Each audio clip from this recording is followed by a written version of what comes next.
안녕하십니까. 고고TV 여명입니다. 2021년 7월 12일 오후인데요. 월요일입니다. 모두 힘내시고 건강하시고 국민의 힘 이준석 마음대로 해 하고 시작하겠습니다.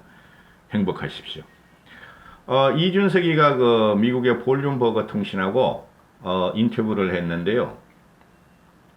세 가지를 이야기했습니다. 나는 2027년 대선에 출마 않겠다. 그 다음에 대한민국은 대한민국은 세대 교체 중이고 이번 대선은 변화를 요구하며 변화를 주도하는 사람이 대통령이 될 것이다 했고, 세 번째는 문재인은 중국의 경도해고 중국 쪽으로 붙은 민주주의 파괴자다 하고 이야기를 했는데요.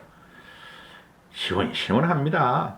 제가 왜 이준석 건을 계속 다루냐 하면요, 타 유튜버 같이 말초적이고 말도 안 되는 뭐 대선에는 인물이 있어야 된다, 대선은 정책 싸움이다, 그런 거 아니에요. 대선은요, 정책 같은 거 그런 거 필요 없어요. 인물이 양쪽에 하나 딱 결정이 되면요, 모든 진영이 결집해가지고 양쪽 진영이 결집해서 그냥 뽀개기 작전에 들어가는 거예요. 그래서 그것을 주도하는 사회적인 현상 문제가 뭔가, 국민들이 뭘 요구하는가. 첫째는 경제적인 문제죠. 그죠? 그래, 누구야, 이낙연, 이재명, 정세균. 이런 놈들은 어떻게 된 게 지금 문재인의 5년 동안 경제와 소주성과, 부동산 실패, 완벽한 부동산 실패, 통곡으로 왔죠, 부동산이.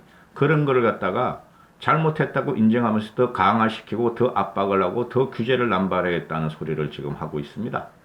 노조를 보호해야 된다 그러고. 그죠? 일반 국민은, 자와 우를 따떠난 일반 국민은 그런 걸 싫어하는 거죠. 그래, 경제적인 문제가 결국에는 대선을 칠 건데, 그 외에 사회 기반 사회 저변을 갖다 공격할 것이 뭐냐. 우리나라 사회 시스템 문제, 대외 시스템의 문제가 나타나는 거죠. 거기서 이준석이가 먼저 선점을 하고 들어가는 겁니다. 대단해요. 이준석 보면은. 이런 거 이해하시는 분들이 다 고고TV 시청자고, 다른 유튜브보다 들어오시면 이런 걸 이해 못 하실 겁니다. 맨날 판사, 검사, 박범계, 추미애, 이준석 까고, 김종인 까고, 그런 것만 보다가 여기 들어오면 화들짝 놀라시니까, 그래서, 첫 번째, 이준석이가 2027년 대선에 출마 안 한다. 나는 국제 사정에 대해서 외교적인 문제에 훈련이 더 필요하다. 얼마나 겸손합니까? 아니, 문재인 같은 놈이 말이죠, 외교를 다 망쳐버리고 서가 올림픽에 내가 갈 테니까 나하고 회담 좀 해줘 하는 그런 놈하고 얼마나 차이가 납니까? 그죠? 북한만 우러러보고 김일성이가 삶은 소대가리라 그래도 나 삶은 소대가리 좋아요 호호호. 시집한테 황제를 갖다가 아련한다는 놈이 가가지고 3박 5일 동안 말이야 밥 한 끼 못 얻어버리고 대륙을 쫓아다니다가 정체 없이 흘러다니다가 대한민국에 와서는 나 외교 잘했어요 하던 놈을 지금 현재 오늘 현재 리얼미터 조사에서 문재인이 지지율이 41%를 가요. 미개한 나라입니다. 그래서 겸손하지만 2027년에 국민이 부르면 안 나올 수가 없어요. 이준석이는. 차차기는 무조건 이준석이에요. 우리가 대권을 갖고 오고 나면은 지방선거도 이길 것이고, 그러고 나서 1년 후에 총선이 벌어지죠. 총선 때 이준석이는 국회의원에 출마할 것이고, 그죠? 그러면 2년 후에 대권에 출마한다. 국민이 불러놓으면 돼요. 그걸 소구력이라 그러죠. 그죠? 소명의식이라 그러고. 너무 젊다. 젊은 사람이 돼야죠. 5년 후에 이준석이가 41살이에요. 그죠? 마크롱이 39살이 됐어요. 그래서 사회적인 건전을 변화시키려고 하는 게 이준석의 계획인데, 그래서 이준석은 2027년에 대선을 출마하지 않을 수 없다. 국민의 요구에 의해서. 현재 나오는 대선 주자들이나 정치인들은 한 90%는 물갈이를 해야 됩니다. 80% 정도 물갈이 해야 돼요. 준석이가 볼륨버거의 통화에서 인터뷰에서 2027년 차차기 대선 출마 가능성에 대해서 절대 아니다. 대선에 출마하기 위해서는 국제 사정들을 논의할 준비가 돼 있어야 한다. 나는 더 훈련이 필요하다. 5년 동안 하면 돼요. 5년 동안 하면 되고. 그리고 현재 오늘부터 예비 등록 시작하죠. 윤석열이도 한다 그러고 또 누구 한다 그러나요? 유승민이도 한다 그러죠. 관심 없어 저쪽에는. 이재명이가 저쪽에 민주당 떨거지들은 이재명이가 날아갔으면 좋겠다 하는 게 그거 팁에 있는 거예요. 그 양아치 놈은 절대 국정을 맡기면 안 되니까. 대선 경선 레이스에 대해서 이준석이가 볼륨 보고 통화하는 내용이에요. 주자들이 기사나 숫자를 언급할 때는 그것이 의미하는 바를 정확히 알고 있어야 한다. 이 문제는 이준석이가 볼륨 보고 통화한 맞아요. 대선 주자들이 기사나 숫자를 언급할 때는 그것이 의미하는 바를 정확히 알고 있어야 한다. 젊은 세대는 자신들의 대표자가 그들보다 더 자격이 있는 사람이기를 바란다.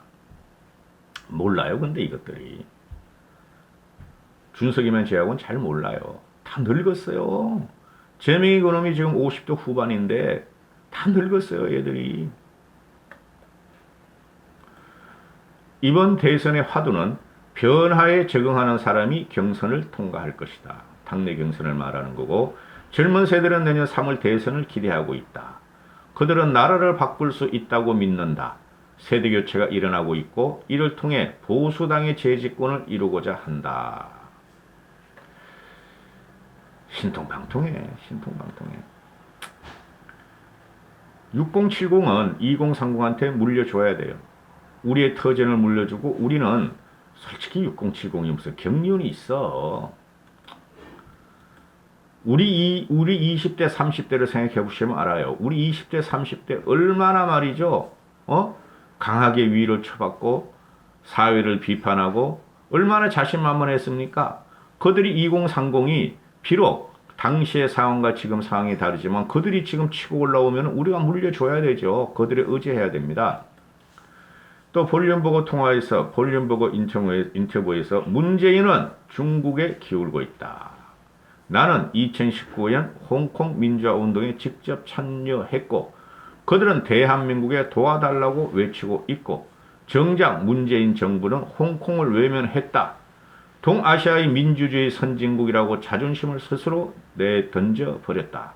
자존심을 버리고 지키고자 했던 문재인의 국익은 무엇인가? 이게 뭐가 있어? 이놈은 정수기하고 가서 말이야 실룩실룩 하면서 말이야 정수기 앞에 막 씩씩씩 그리고 돌아다니면은 문재인은 말이야 옆에 돌아다니면서 쩝쩝대고 밥 잘 먹고 말이지 문화 관람하고 하는 게 일이지. 미치겠다 나 진짜. 응? 문재인이 4년 반 동안 외국에 나가서 가져온 게 뭐가 있어요? 다 갖다 바치기만 했죠. 하나도 가져온 게 없어요. MB는 나갔다면 말이야 40조 유의 일을 가져와. 또 유가 폭등할 적에 말이야 일본으로 가는 배를 유조선을 돌려가지고 한국으로 돌려버려. 미국에 가면은 오바마하고 부시가 말이야 미국 MB 마이 프렌드. 영국에 가면 엘리자베스 양이 엠보 마이 마제스트. 이렇게 말이지. 나갔다면은 얻어오는 게 MB였어요. 이놈 시끼는 문재인이라는 놈은 나갔다면 퍼주고 와. 그걸 또 믿어 국민들이. 갔다가 오기만 하면 그냥 문재인 지지율이 올라가. 한심한 것들. 이준석이 말을 이어드리겠습니다. 외교 문제에 있어서 우리는 분명히 민주주의 적들과 싸워야 할 것이다. 홍콩 사태에서도 중국 정부의 잔인함에 맞설 것이다 하고 이준석은 단언을 하고 현재의 상황이 홍콩 민주화의 현재 상황이 한국의 80년대 민주화 운동 당시를 연상시킨다 했다. 그런데 홍콩하고 우리나라 80년 민주화 과정은 달라요. 우리나라 지금 80년대 민주화 과정을 미얀마를 보면은 맞아요. 그게 얼추 맞는 것 같아요. 홍콩은 중국이란 거대 대륙에 의해서 탄압을 하는 과정인데 거기서 민주화 운동을 한다고 홍콩이란 14억 인구를 이길 수가 없죠. 그래서 비참하다는 거죠. 그래도 민주주의 가치나 민주주의 보존 법칙을 갖다가 외교적으로 말을 했었는데 문재인은 쩝쩝거리면서 털리마 털딱털딱 하면서 가둬버렸다. 그러고 나서 시 황제여 시 황제여 하고 서가 하고 돌아다니기만 했다. 이준석의 말입니다. 나는 문재인 정부가 중국에 경도되어 있다고 분명히 이야기할 수가 있다. 국민은 이런 점에서 불만이다. 응? 신장이나 위구르 문제나 이런 걸 아무 말도 하지 않죠. 이준석이가 말하기를 통일에 있어서는 북한 체제가 내놓을 수 있는 것은 아무것도 없다. 우리가 북한의 경제 체제에서 보존하고 싶어 할 것이 뭐가 있는가? 아무것도 없다. 현재 남북 관계는 예전과 다르다.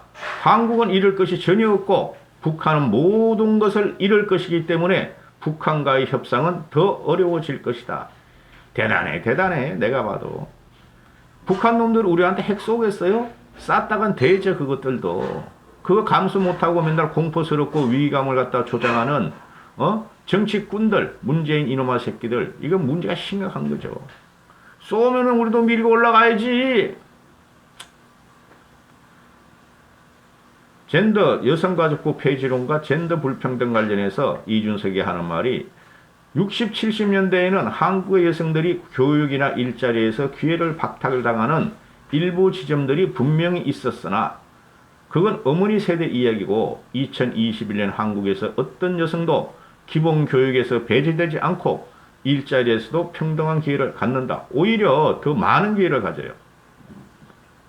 그럼에도 문재인 정부는 여전히 불평등이 너무 많아 공정한 경쟁이 이루어지지 않고 있다고 말하려고 한다. 나쁜 정부다. 솔직히 말해서 여성들의 인권은 80년대 학번들은 잘 알 거예요. 거의 비슷하게 남녀 평등이 들어갔어요. 그러니까 준석이가 아직 나이가 그래서 그런데 60, 70년도에 교육도 우리 6, 70년 되면은 우리의 부모 세대죠. 우리의 부모 세대. 우리가 20대, 30대니까. 근데 그때 여성들의 인권과 교육 기회와 또는 사회 진입 기회가 많이 박탈됐는데 80년대 이후부터는 안 그래요. 80년대 그 민주화 운동 또는 87 체제 이후에는 거의 비슷하게 가다가 한 15년, 10년 전부터 말이죠. 남성보다 여성들이 훨씬 사회적인 진출이 훨씬 더 우월하고, 여성들이 남성의 것을 갖다가 다 이렇게 들어와서 차지하고 있어요.